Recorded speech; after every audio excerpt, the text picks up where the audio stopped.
신약성경 요한복음 11장 25절 26절 두 절 말씀입니다. 신약성경 요한복음 11장 25절과 26절 말씀, 두 절 말씀을 우리 함께 합독하도록 하겠습니다. 시작. 예수께서 이르시되 나는 부활이요 생명이니 나를 믿는 자는 죽어도 살겠고 무릇 살아서 나를 믿는 자는 영원히 죽지 아니하리니 이것을 내가 믿느냐. 아멘. 우리 다시 한번 읽도록 하겠습니다. 25절과 26절 말씀 너무너무 중요한 말씀인데 다시 한번 말씀을 기억하면서 읽도록 하겠습니다. 시작. 예수께서 이르시되 나는 부활이요 생명이니 나를 믿는 자는 죽어도 살겠고 무릇 살아서 나를 믿는 자는 영원히 죽지 아니하리니 이것을 내가 믿느냐. 아멘. 오늘은 나는 부활이요 생명이니 라는 말씀으로 말씀 증거하도록 하겠습니다. 우리는 계속해서 요한복음에 기록된 예수님의 자기선언에 대한 말씀을 살펴보고 있습니다. 요한복음에 보면 특별히 예수님께서 7가지 자기선언, 자기를 소개하는 말씀이 있는데 에고 에이미라고 하면서 나는 누구이다 라는 말씀을 통해서 자신이 하나님이심과 그리스도이심을 밝히 드러낸 자기 선언의 내용이 7가지가 등장합니다. 우리가 앞에서 살펴봤던 4가지가 무엇이었냐면 나는 생명의 떡이다, 나는 세상의 빛이다, 나는 양의 문이다, 나는 선한 목자다라는 이 4가지 말씀을 이미 살펴보았습니다. 그리고 오늘 우리는 나는 부활이요 생명이다라는 이 말씀을 오늘 함께 생각해 보려고 합니다. 오늘 말씀의 배경이 되는 것은 오늘 11장 전체, 요한복음 11장 전체에 대한 나사로와 관련된 이야기입니다. 요한복음 11장에 보면은 예수님께서 사랑하시는 한 가정이 등장합니다. 마리아, 마르다, 또 나사로, 이 3남매가 한 가정이 이루어진 이 가정인데 이 3남매 이 가정을 예수님께서 얼마나 귀하게 여기셨는지 오늘 3절에 보면은 뭐라고 말씀하냐면 그가 병들었을 때 그의 누이들이 당신이 사랑하는 자가 병들었다라고 하면서 나사로를 가르쳐 사랑하는 자라라고 표현하고 있고 5절에 보시면은 아예 예수님께서 본래 마르다와 그 동생과 나사로를 사랑하시더니라고 말씀하고 있습니다. 또한 11절에 보면은 예수님께서 친히 우리 친구 나사로라고 하면서 나사로에 대해서 얼마나 사랑하고 그를 돌보시고 계셨는지를 잘 표현해주고 있습니다. 근데 이 가정에 한 문제가 발생하게 되었습니다. 그 문제는 다름 아니라 이 나사로, 예수님께서 사랑하시는 그 나사로가 병이 들었는데 죽을 병에 들게 되었다라는 것입니다. 근데 이 소식을 듣고 예수님께서 어떻게 행동하시냐면은 오히려 그 소식을 듣고 곧바로 그 나사로가 살고 있는 이 3남매가 거하고 있는 베다니로 간 것이 아니라 오히려 있던 곳에서 이틀을 더 유하시게 되어집니다. 여러분, 우리의 생각 같아서는 정말 사랑하는 자예요. 예수님의 늘 돌봄과 사랑 가운데 있었던 가정이면 특별히 사랑하는 이 가정을 위해서 만사를 제쳐놓고 달려가서 고치고 그를 치료했을 텐데 오늘 보면은 예수님께서 오히려 지체하시는 모습을 보게 됩니다. 여러분, 오늘 성경 보시면 6절에 보시면 나사로가 병들었다함을 들으시고 그 계시던 곳에 이틀을 더 유하시고 라고 성경은 말씀하고 있습니다. 그러니까 지금 예수님께서 오히려 이틀을 더 유하셨다라는 것입니다. 그리고 나서 그 후에 이 베다니로 가게 되었는데 그때 도착했을 때는 이미 나사로가 죽은 지 며칠이 됐냐면 나흘이나 되었습니다. 여러분 생각해 보세요. 예수님께서 왜 그렇게 하셨을까요? 왜 예수님께서 오히려 지체하셨을까요? 예수님께서 지체하신 이유, 아니 더 정확하게 표현하면 예수님께서는 나사로가 죽기까지를 오히려 기다리셨다는 거예요. 그리고 나서 예수님께서 그곳에 도착하셨다는 것입니다. 여러분, 그렇다면 예수님께서 나사로가 죽기까지 기다리셨던 이유가 무엇일까요? 나사로가 걸린 병이 이전에 자신이 고쳤던 병과는 다르게 너무너무 어려운 병이어서 그랬을까요? 전혀 그렇지 않았을 것입니다. 예수님 능치 못하신 전능하신 분이십니다. 그럼에도 불구하고 그분이 늦게 도착하신 이유는 분명하게 그들에게 가르치시고자 하신 것이 있었습니다. 그것이 무엇이냐면 자신이 누구인지를 가르치기 위한 목적이 있었고, 또한 그것을 통해서 자신을 믿도록 하기 위한 이 두 가지 목적 때문에 예수님께서 지체하셨다라는 것입니다. 특별히 오늘 제자들에게, 또한 그와 함께 있는 제자들뿐 아니라 그 나사로의 사건 주위에 있었던 마르다와 마리아와 주변에 있는 유대인들에게 예수님께서 자신이 누구인지를 가르쳐 주시길 원했냐면, 내가 곧 바로 그 부활이고 그 생명이다, 부활 자체이고 생명 자체라는 것들을 보여주기 위함이었다는 거예요. 여러분, 예수님께서 내가 너희에게 생명을 주길 원한다, 부활을 주길 원한다, 이런 얘기가 아니라 예수님 자신이 부활이다, 생명이라 라고 말씀하고 있습니다. 그렇다면 여러분, 오늘 예수님께서 자신을 드러내시고 나타내신 이 모든 사건들을 통해서 궁극적으로 우리로 하여금 무엇 하길 원하시는지 오늘 본문을 통해서 생각해 보려고 합니다. 예수님이 처음에 도착하셨을 때 예수님을 마중 나왔던 사람은 바로 나사로의 동생이었던 마르다였습니다. 따라합시다. 마르다. 이 마르다가 예수님을 보자마자 한 얘기가 있어요. 예수님께서 이곳에 계셨더라면 저의 오라버니가 죽지 않았을 것입니다 라는 얘기를 하게 됩니다. 여러분, 이 말을 통해서 알 수 있는 게 무엇이냐면, 이 마르다의 서운함이 느껴지는 것 같지 않습니까? 예수님이 왜 이렇게 지체하셨습니까? 이런 뉘앙스가 보이는 것 같아요. 그러니까 예수님이 빨리 오셨으면 죽지 않았을 것인데 왜 이렇게 늦게 왔습니까? 라는 그런 뉘앙스가, 서운함이 느껴지고, 두 번째는 예수님이 계셨더라면 죽지 않았을 것입니다 라는 이 말은 결국에 그동안 예수님의 사역들을 통해서 예수님은 그분이 못 고칠 병이 없으신 분이라는 것들을 그가 믿었다는 것을 알 수가 있는 것입니다. 그러니까 나사로가 지금 어떤 병이 걸렸었는지는 알지 못하지만 예수님이 그 자리에 있었다면 이 나사로는 죽지 않았을 것입니다 라는 그런 믿음이 누구에게 있었냐면 마르다에게 있었어요. 근데 마르다뿐 아니라 마리아, 그 동생 마리아도 마찬가지 동일한 그런 믿음은 있었어요. 그래서 예수님을 보자마자 똑같은 말을 하는데, 32절에 보시면 마르다가 예수 계신 곳에 가서 배웠고 그 발 아래 엎드려 이르되 주께서 여기 계셨더라면 내 오라버니가 죽지 아니하였겠나이다 라고 말합니다.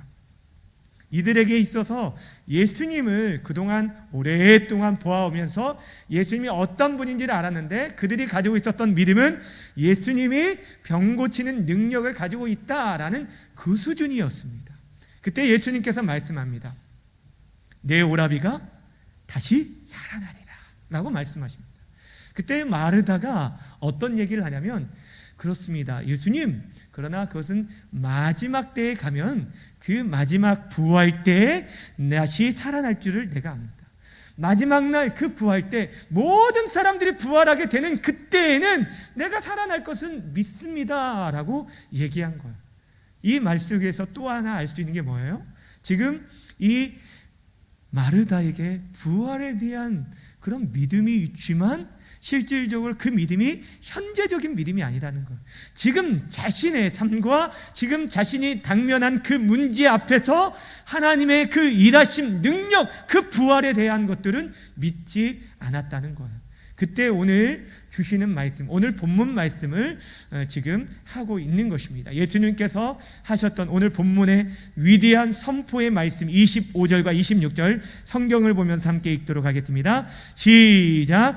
예수께서 이르시되 나는 부활이요 생명이니 나를 믿는 자는 죽어도 살겠고 무릇 살아서 나를 믿는 자는 영원히 죽지 아니하니니 이것을 내가 믿느냐. 아멘.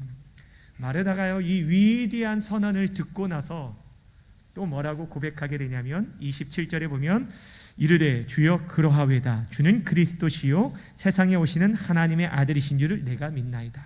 여러분 이 말씀 27절 말씀 어디서 많이 들어보지 않았어요? 주는 그리스도시요 세상에 오실 하나님의 아들이십니다. 그것을 내가 믿습니다 라고 얘기하는데 이 고백을 어디서 많이 들어보셨어요? 그렇죠. 베드로의 신앙 고백입니다. 베드로가 예수님이 누구시냐라는 것을 물었을 때 너희는 나를 누구라 하냐라고 했을 때 주는 그리스도시요 살아계신 하나님의 아들입니다 라는 그런 위대한 고백을 함으로 인해서 바요나 요나 시모나 내가 복되다 하면서 예수님께로부터 칭찬받았던 믿음이 바로 이 고백이에요. 그런데요 여러분 그가 입술로는 그렇게 고백을 했지만 그의 삶의 그의 중심 가운데 관념적으로는 알고 믿고 있었지만 그의 삶 속에서 실제적으로 그렇게 역사할 것에 대해서는 그런 믿음은 없었다는 거예요. 실제적인 자신의 문제 앞에서는 머릿속으로는 알고 있었지만 자신이 당면한 그 문제 앞에서 우리 주님께서 실제적으로 그런 놀라운 일 행하실 것들에 대한 믿음은 없었다는 거예요. 그것을 우리가 어떻게 알 수 있냐면 예수님께서 이제 나사로가 묻혀있는 그 무덤 앞에 가서 큰 돌로 막혀있는 그 돌을 옮겨 놓으라 라고 얘기합니다. 명하게 됩니다. 그때 마르다가 뭐라고 반문하는지 39절 말씀 함께 여러분 그 성경을 보고 읽도록 할게요. 39절 시작. 예수께서 이르시되 돌을 옮겨 놓으라 하시니 그 죽은 자의 누이 마르다가 이르되 주여 죽은 지가 나흘이 되었음에 벌써 뭐가 난다고요? 냄새가 난다는 거예요. 벌써 냄새가 나는데 아니 예수님 지금은 이제 안 됩니다. 더 이상은 이제 안 됩니다. 지금 와서 무엇을 할 수 있겠습니까? 지금 와서 무엇을 할 수 있겠습니까? 라고 얘기하고 있는 것입니다. 여러분 지금 이 마르다의 입장을 여러분 생각할 수 있겠습니까? 이 문제만큼은 예수님도 어쩔 수 없습니다. 다른 거는 몰라도 예수님 이 문제만큼은 예수님도 어쩔 수 없습니다 라고 얘기하고 있는 것입니다. 그때 예수님께서 말씀합니다. 너가 믿으면 하나님의 영광을 보리라고 하지 않았느냐. 내가 믿으면 하나님의 영광을 볼 것이다 라는 얘기를 하십니다. 그리고 나서 이 무덤을 향해서 얘기합니다. 나사로야 나오라.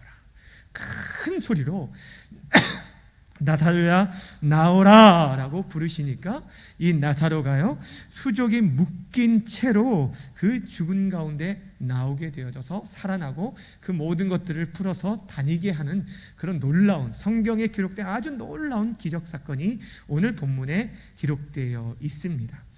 사랑하는 여러분, 지금 우리가 생각할 때 예수님께서 어찌 보면 이 베다니에 오자마자 죽은 나사로에게 가서 그 나사로야 나오라 하고 처음부터 아예 일으켜서면 좋은데 그 안에 어떤 실랑이를 벌이지 않고 마르다나 마리아와 어떤 논쟁이나 말을 하지 않고 그들의 불신앙의 모습을 보지 않고 오히려 그냥 처음부터 가자마자 그를 고치셨든지 아니면 그를 가자마자 죽은 가운데 죽어있는 나사로를 살려주시든지 하면 좋을 텐데 왜 이러한 과정들을 오늘 성경 우리에게 기록하고 있습니까?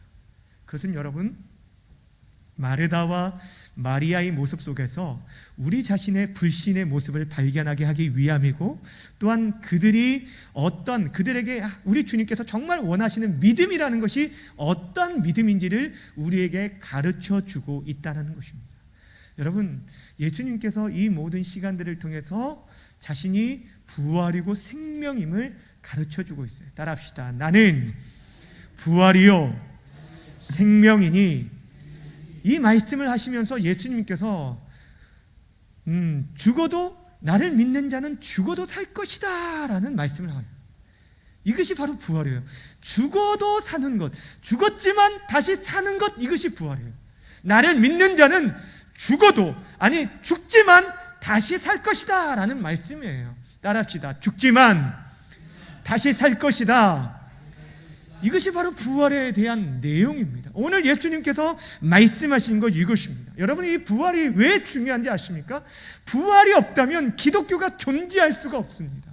기독교가 다른 여러 수많은 종교와 구별되어지는, 또한 우리 기독교 신앙의 핵심이 바로 이 부활이기 때문이에요. 다른 어떤 종교도 부활에 대해서 얘기하지 않습니다. 인도에 유명한 이 전도자인 썬다싱이라는 분이 있습니다. 이분이 이제 인도에 이제 힌두교가 국교잖아요. 근데 그 힌두교를 버리고 기독교로 개종하고 나서 얼마나 많은 사람들을 복음으로 인도하고 그랬는지, 그가 히말라야 산맥을 계속적으로 넘어가면서 그 티벳에 복음을 증거한 걸로 유명한데, 그에게 한 번은 어떤 사람이 이렇게 질문을 했어요. 당신은 당신의 그 나라의 국교를 버리고 어떻게 기독교로 개종할 수 있었습니까? 라는 질문을 받았을 때 그가 단 한마디를 했어요. 예수님은 지금도 살아계십니다 라는 이 말을 남겼어요. 예수님은 지금도 살아계신다는 거예요. 다른 모든 종교의 창시자들은 죽어 무덤에 묻혔고 그 무덤들을 아주 멋지게 포장하고 그들이 신성시하고 아주 크게 장식하고 꾸미고 있지만, 예수님의 무덤은 비어 있다는 거예요. 그분이 살아나셨음을 반증해주고 있다는 것입니다. 여러분, 부활이라는 것은 죽음을 전제로 하고 있습니다. 죽음이라는 게 있기 때문에 부활이라는 게 있습니다. 그런데 여러분, 우리 인생 중에서 어떤 사람도 피할 수 없는 것이 무엇이에요? 바로 죽음 아닙니까? 히브리서 9장 27절 말씀처럼 한 번 죽는 것은 사람에게 정한 이치라는 거예요. 있는 자든 없는 자든 배운 자든 못 배운 자든 할 것 없이, 유대인이나 이방인이나 할 것 없이 모든 사람이 죽게 되는 것은 하나님의 그 법칙이고 그 모든 사람이 평등하다는 걸 보여주고 있어요. 사실 이 땅에 살아가는 사람들이요, 가장 두려워하는 게 다른 게 아니라 이 죽음입니다. 과학과 의술이 이전에 비해서 굉장히 발달했기 때문에 이전에 못 고쳤던 병들을 많이 고쳐서 우리 인간의 수명들이 조금씩 연장되어지는 것을 보긴 하지만, 그렇다고 하더라도 어떤 것으로도 이 죽음의 문제를 해결할 방법이 없는 게 우리 인생의 문제라는 것입니다. 우리가 바이러스 확진이 될까봐, 또한 때로는 여러 가지 병에 걸릴 것, 암에 걸릴 것들에 대해서 염려하는 이유가 무엇입니까? 궁극적으로 그로 인해서 생명을 잃을 거에 대한 그런 상실감이 있다는 거예요. 그것이 가장 큰 두려움이라는 거예요. 그로 인해서 우리가 우리의 사랑하는 사람들을 잃어버릴까봐, 우리의 사랑하는 사람들과 영영이 헤어질 거에 대한 두려움들이 우리 안에 있는 것이 바로 죽음으로부터 시작된다는 것입니다. 근데 이 죽음을 우리가 어떻게 맞서 싸울 수 있습니까? 돈이 있다고, 내가 어떤 권력이 있다고 이것들 맞서 싸울 수 있습니까? 여러분, 진시황이 그 불로초를 그렇게 구하라고 하면서 그것들을, 세상에 좋다는 것들 다 먹어도 이 죽음을 이길 수가 없었고, 나폴레옹이 그 많은 땅들을 정복했어도 이 죽음을 이길 수 없었다는 거예요. 사랑하는 여러분, 그러나 우리 예수님께서는 나는 부활이다 라고 말씀하시면서 이 죽음을 이기셨다는 거예요. 그리고 나를 믿는 자 또한 죽어도 살겠다라고 말씀하십니다. 또 한 가지, 살아서 나를 믿는 자는, 무릇 살아서 나를 믿는 자는 영원히 죽지 아니하리라 라고 말씀하셨어요. 따라합시다. 무릇 살아서 나를 믿는 자는 영원히 죽지 아니하리라. 여러분, 그것이 무엇이에요? 영생이에요. 영원한 생명, 이것이 바로 영생이에요. 예수님께서 말씀하신 생명이라는 헬라어 조에라는 말은요, 다른 것이 아니에요. 영원한 생명을 뜻하는 거예요. 이것이 얼마나 중요하게 강조하고 있는지, 여러분, 마태복음, 마가복음, 요한복음, 이 공간복음의 생명이라는 이 조에라는 헬라어 단어, 이 생명이라는 단어가 마태복음, 마가복음, 누가복음 다 합쳐서 16번이 기록이 되어 있어요. 그런데 요한복음에만 이 생명이라는 단어가 36번이나 기록될 정도로 굉장히 영원한 생명에 대해서 우리에게 말씀해 주고 있어요. 우리가 잘 알고 있는 요한복음 3장 16절에 보면 뭐라고 합니까? 하나님이 세상을 이처럼 사랑하사 독생자를 주셨으니 이는 저를 믿는 자마다 멸망치 않고 무엇을 얻게 하려고요? 영생을 얻게 하려. 이게 똑같은 생명이라는 단어예요. 영생을 얻게 하려 한다라고 말씀하고 있다라는 것입니다. 또한 요한일서 5장 11절 12절에 보면 또 증거는 이것이니 하나님이 우리에게 영생을 주신 것과 이 생명이 그의 아들 안에 있는 것이니라. 아들이 있는 자에게는 생명이 있고 하나님의 아들이 없는 자에게는 생명이 없다라고 할 때 이 생명이 바로 영생에 대한 것입니다. 사랑하는 여러분, 오늘 예수님께서 지금 말씀하시려고 하는 것이 무엇이냐면 내가 부활이고 생명이다. 생명이신 그분, 우리가 왜 영생하는 줄 아십니까? 여러분, 우리가 왜 천국에 가서 영원히 살아갈 수 있는 줄 아십니까? 우리 안에 생명 되신 그분이 있기 때문에, 영생이라는 그분이 우리 안에 들어와 우리가 믿음으로 말미암아 그분이 우리 안에 계실 때 우리 또한 영생을 얻게 되어주는 거예요. 예전에 아주 오래전에 사해 사본이 발견되어졌을 때, 그때 이제 어떤 일이 있었냐면 이제 항아리 속에 씨앗들이 이제 발견되었다고 하더라고요. 근데 그 안에 씨앗들이 발견되었는데 그 씨앗들이 뭐 고고학적으로 따져봐도 뭐 1000년 이상 된, 굉장히 오랜, 몇백 년 이상 되어진 그런 씨앗인데, 이 씨앗들을 심어 보았는데 이 씨앗에서 싹이 났다는 거예요. 여러분, 몇백 년 지난 어떻게 씨앗에서 싹이 날 수 있었을까? 근데 그 씨앗에 생명이 있으면 가능하다는 거예요. 여러분, 우리의 겉사람은 후피해질 수밖에 없지만 우리의 속사람의 영원하신 생명 되신, 부활 되신 그분이 우리 안에 존재함으로 말미암아 우리가 영원한 생명을 누리게 되어지는 것입니다. 이것이 영생이에요. 그런데 오늘 예수님께서 궁극적으로 하시려고 하는 말씀이 무엇일까요? 내가 부활이다, 생명이다 라는 것들을 말하고 끝나는 것이 아니에요. 오늘 26절 마지막에 보면 이렇게 말해요. 이것을 내가 믿느냐라고 묻고 있는 거예요. 이것이 예수님께서 우리들에게도 하시는 말씀이에요. 당시에 있는 마르다, 마리아, 또한 그 주변의 유대인들, 이들에게만 얘기하는 것이 아니라 함께 따라가고 있는, 함께 동행했던 제자들에게만 말씀하는 게 아니라 이 시대 우리에게도 말하는 거예요. 이것을 내가 믿느냐. 머릿속으로는 아멘이라고 말하는데, 사실 우리가 어떤 갑작스러운 질병에 딱 가면 두려움이 있는 이유는 무엇입니까? 우리 안에 이 부활과 생명 되신 예수님을 온전히 내 것으로, 나의 삶으로 온전히 누리지 못하고 믿지 못하기 때문에 우리가 두려움과 염려 속에서 살아가는 것입니다. 사실 우리는 연약한 인생들이라 두려울 수 있습니다. 그런데도 그 두려움들을 이길 수 있는 힘이 우리 안에 있는데도 불구하고 여전히 계속적으로 두려워 산다는 것은, 그것은 불신앙이에요. 그것은 하나님, 우리 주님을 온전히 믿지 못하는 어리석음이라는 것입니다. 오늘 예수님께서 계속 말씀하신 게 바로 이것입니다. 이 질문이 왜 중요합니까? 이것을 내가 믿느냐라는 것은 그분을 믿을 때만이, 오늘 계속 얘기하는 게 뭐냐면, 나를 믿을 때, 나를 믿는 자, 믿을 때 우리가 예수님의 부활에 동참하게 되고 그분의 생명에 동참하기 때문인 것입니다. 오늘 예수님께서 앞에서도 말씀드렸듯이 나사로의 그 병에 대해서 일찍 가셔서 그 병을 고치시지 않고 오히려 죽을 때까지 기다렸다가 그곳에 가신 이유는 다른 이유가 아닙니다. 우리로 하여금 그분이 어떤 분인지 알려주기 위함이고, 두 번째는 그분을 믿도록 하기 위함입니다. 그분이 어떤 건지, 또한 그분을 통해서 하나님의 영광을 드러내기 위함이었어요. 여러분 15절의 말씀 보세요. 15절에 보시면 예수님께서 제자들에게 이런 얘기를 해요. 내가 거기 있지 아니한 것을, 지금 이 나사로 베다니에 있지 않은 것을 말하는 거예요. 내가 거기 있지 아니한 것을 너희를 위하여 기뻐하노니 이는 너희로 무엇하게 하려고요? 믿게 하려 함이라는 거예요. 예수님이 어떤 분인지 주위에 있는 제자들에게, 야, 내가 어떤 자인지 아느냐? 이것들을 가르쳐주기 위함이라는 거예요. 또 42절에서도 마찬가지예요. 42절에서도 보세요. 예수님께서 지금 나사로를 살리기 위해서 하나님 앞에 기도하실 때 그 장면인데요, 이렇게 얘기합니다. 항상 내 말을 들으시는 줄 내가 알았사나이다. 그러나 이 말씀을 하옵는 것은 둘러선 무리를 위함이니. 누구를 위한 거라고요? 둘러선 무리를 위함이니 곧 아버지께서 나를 보내신 것을 그들로 뭐하게 하려고요? 믿게 하려 함이다 라고 말하는 것입니다.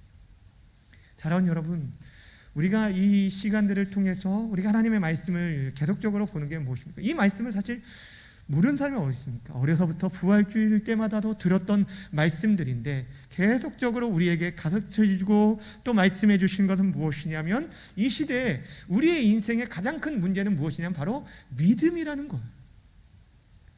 너희가 믿으면 하나님의 영광을 보리라 라고 했는데, 우리가 하나님의 영광, 하나님의 이다심의 역사를 보지 못하는 것은 역으로 말하면 우리가 하나님을 믿지 못하고 그분의 말씀을 믿지 못하기 때문이라는 거예요. 시대에 여러 가지 어려운 문제들이 있습니다. 여러 가지 어려움들이 있습니다. 근데 그 여러 가지 문제들 속에서 가장 큰 문제는 우리의 삶 속에 믿음이 없는 게 문제라는 거예요. 여러분, 오늘 본문에 보면 예수님께서 우시는 장면이 기록이 되어 있습니다.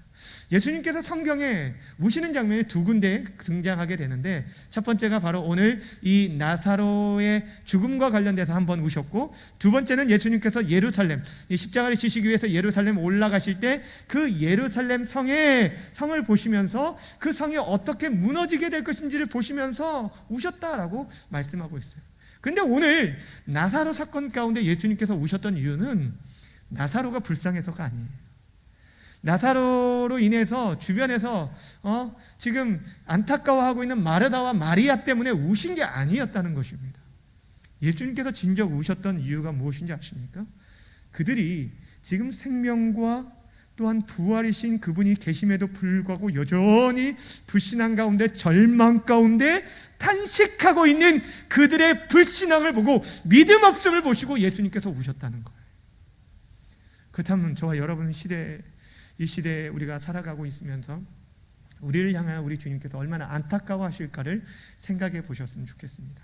2021년 새해를 우리가 맞이하고 걸어가는데, 우리가 지금 걸어가는 길들이 사실 만만치 않은 그런 올 한 해가 될 것을 우리는 예상하고 있습니다. 근데 그때 하나님께서 우리에게 요구하시는 게 다른 것이 아니라는 거예요. 너희가 믿으면 하나님의 영광을 보리라 라고 말씀하고 있습니다. 바로 원하기는 우리 주님께서 자신을 선언하신 자기 소개를 통해서 자신이 누구인지를 우리에게 가르쳐 주신 말씀을 통해서 그 말씀에 머무르는 게 아니라, 아는 걸로 그치는 게 아니라 온전히 우리의 삶 속에서 그 말씀이 살아 역사함을 경험할 수 있도록 참된 믿음을 가지고 살아갈 수 있는 우리 모두가 되어지기를 진심으로 축원합니다. 기도하겠습니다. 조신 하나님 아버지, 오늘 예수님의 자기 선언 5번째 시간 통하여서 나는 부활이요 생명이라고 가르쳐 주신 말씀을 들었습니다. 하나님 아버지, 이미 잘 알고 있는 말씀이고 우리가 익숙한 말씀이지만, 하나님 아버지, 우리의 삶 속에 주님의 부활을 경험하는 자로서 주님의 부활이 내 부활이 되어주고 주님의 생명이 내 안에 있음을 믿고 믿음으로 저 영원한 하나님 나라 바라보면서 이 땅 가운데서도 하나님의 나라를 경험하며 살아갈 수 있는 주의 거룩한 백성들 되게 허락하여 주옵소서. 하나님 아버지, 부활의 능력이 우리 삶 가운데 필요한 때입니다. 하나님 아버지, 영원한 생명 가운데 살아가는 우리의 모든 걸음들이 되어줄 수 있도록 인도하여 주시길 원합니다. 하나님 아버지, 지금 힘들고 어려운 가운데 우리가 불안하고 두려움 가운데 살 수밖에 없습니다. 우리의 가정이 힘들고 우리의 자녀들과 또한 우리의 하나님 아버지 주변의 사람들로 인해서 우리가 하나님 아버지 걱정과 염려가 끊이지 않고 있는데, 그럼에도 불구하고 다시 한번 우리가 믿음으로 말미암아 하나님의 영광을 볼 수 있도록 도와주시옵소서. 우리를 회복시켜 주시옵소서. 치료하여 주시옵소서. 우리의 사랑하는 믿음의 가족들과 우리 교회 공동체와 이 땅을 다시 한번 고치시고 치료하여 주셔서 부활의 주님을 우리가 함께 찬양하고 경험하며 주의 영광을 찬양하는 믿음의 삶들이 될 수 있도록 인도하여 주옵소서. 하나님 아버지, 주어진 날씨 가운데 주의 사랑하는 성도들을 특별히 지켜주시고 보호하여 주시고 어느 곳에 있든지 주님과 동행하는 믿음의 걸음들이 될 수 있도록 인도하여 주옵소서. 감사드리며 예수님의 이름으로 기도하옵나이다. 아멘.